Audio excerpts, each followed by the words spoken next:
नमस्कार, मी सद्दाम मुल्ला. आपण पाहतात एसएन नेटवर्क प्रस्तुत फीफोर मराठी. चला तर पाहूया आजच्या ठळक घडामोडी. जयसिंगपूर शहरामध्ये काही दिवसांपासून व्हॉट्सअॅपवर फक्त 1199 रुपयांत ड्रायव्हिंग लायसन मिळवा असा संदेश मोठ्या प्रमाणात फिरत होता. या संदेशावर विश्वास ठेवून अनेक नागरिकांनी संबंधित मोबाईल क्रमांकावर संपर्क साधत पैसे जमा केले. मात्र हा सर्व प्रकार बोगस असल्याचे पोलीस तपासात उघडकीस आले आहे.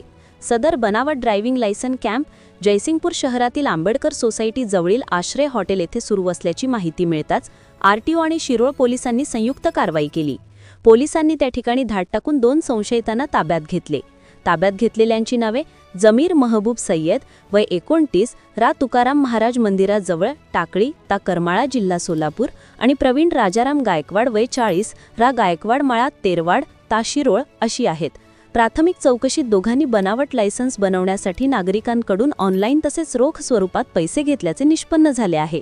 आरोपींकडून काही बनावट कागदपत्रे, संगणक साहित्य आणि मोबाईल जप्त करण्यात आले आहेत. शिरोळ पोलीस ठाण्यात या प्रकरणी गुन्हा दाखल करण्यात आला असून पुढील तपास सुरू आहे. या प्रकारामुळे जयसिंगपूर शहरात एकच खळबळ उडाली आहे. आरटीओ कार्यालयाकडून नागरिकांना कोणत्याही खासगी ठिकाणी किंवा व्यक्तीकडे कागदपत्रे न देता थेट शासकीय माध्यमातूनच लायसन्स प्रक्रियेसाठी अर्ज करण्याचे आवाहन करण्यात आले आहे. पोलिसांनी नागरिकांना अशा फसवणूक करणाऱ्या बनावट जाहिरातींना बळी न पडण्याचे आणि संशयास्पद हालचालींची माहिती तात्काळ पोलिसांना देण्याचे आवाहन केले आहे.